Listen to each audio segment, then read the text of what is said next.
Right, let's bring you this discussion now as we continue to build up to SONA later today. Experts calling on President Cyril Ramaphosa to present a cohesive strategy to stimulate inclusive economic growth in this year's address. The South African economy finds itself in a precarious position with low GDP growth, rising unemployment, poverty and inequality fueling a social crisis. Let's get you some analysis now. University of Johannesburg School of Economics professor Peter Baur joins us now via our video link. Prof, it's great to have you with us on the program this morning.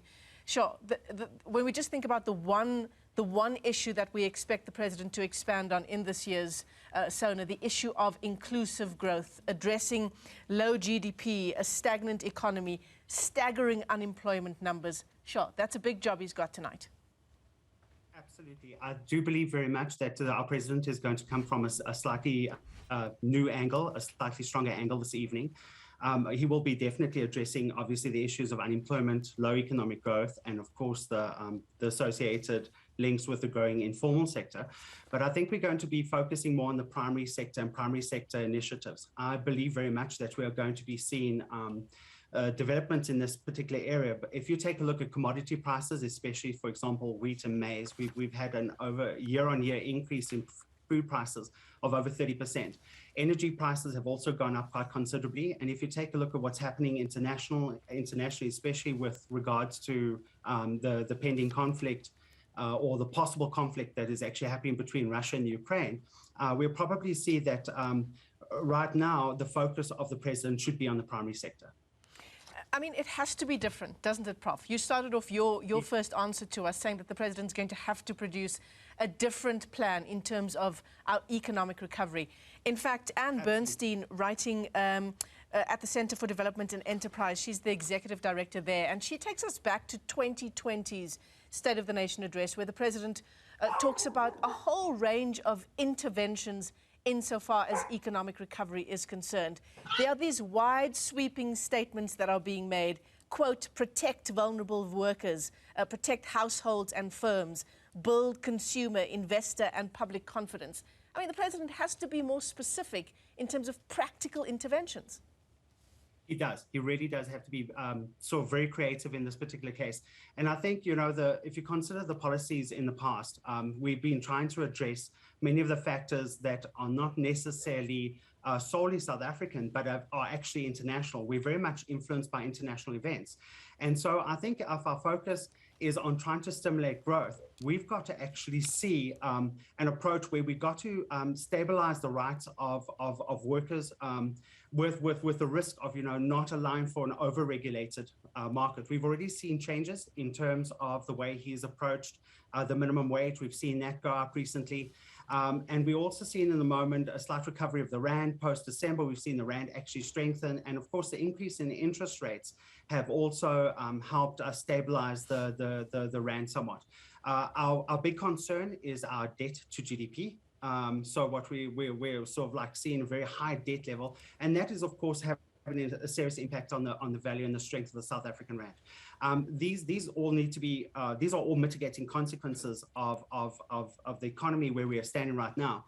So I think if we're going to be focusing on developing the economy and creating growth, I think we really need to look at the rising commodity prices, and therefore we need to strengthen that.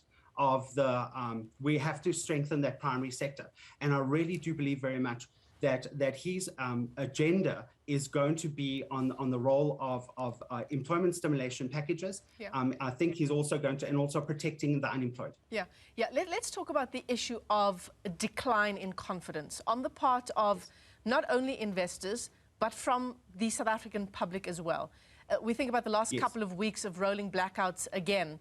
A few incidents of load shedding that we've had just in the last couple of weeks. We've now had load shedding for 15 years in the country. When we think about this decline in investor confidence, consumer confidence, in that vein, what are some of the practical things that we need to hear from the president tonight? Well, yes, the commitment towards energy is critical, especially in terms of stimulating investor confidence. I do believe that if we take a look at our macro, so shall we say our monetary and fiscal policy structures, especially the role of the Reserve Bank, we have very good fundamental macroeconomic policies in place. And that, I think, has actually also protected the South African economy greatly from much of the stresses that we've experienced, especially during the COVID period. So if we're going to be looking at trying to so shall we say, kindle business confidence again, I think, again, we need to look at how we structure the role of the relationship between the worker and the business platform. And also we have to very seriously focus on the nature in which we develop this, shall we say, investor environment. And of course, commitment towards energy is a crisis. And I think South Africa, being very rich in raw materials, and especially in energy, we actually have the ability to transform that.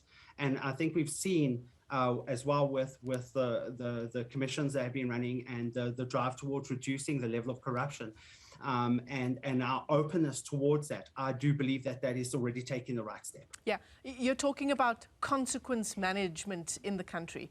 And it's linked, isn't it, to that issue of consumer and investor confidence, to know that the people who are responsible for the decline in our state-owned enterprises, that those people are being brought to book. And of course, again, it's related to bolstering and bringing back up to its previous power our state intelligence and our law enforcement agencies. Absolutely, and it's about attracting the right kind of investor. So the more unstable our economic environment is, we're attracting the wrong kind of investors. As if we are now changing our environment towards something which is much more serious about the rule of law, about corruption, about state capture, we are going to be attracting a different kind of investor, which will definitely, so we say, bolster economic growth again. Yeah, absolutely. Professor Peter Baur, let me thank you for your time this morning on the AM Report. He's with the University of Johannesburg's School of Economics.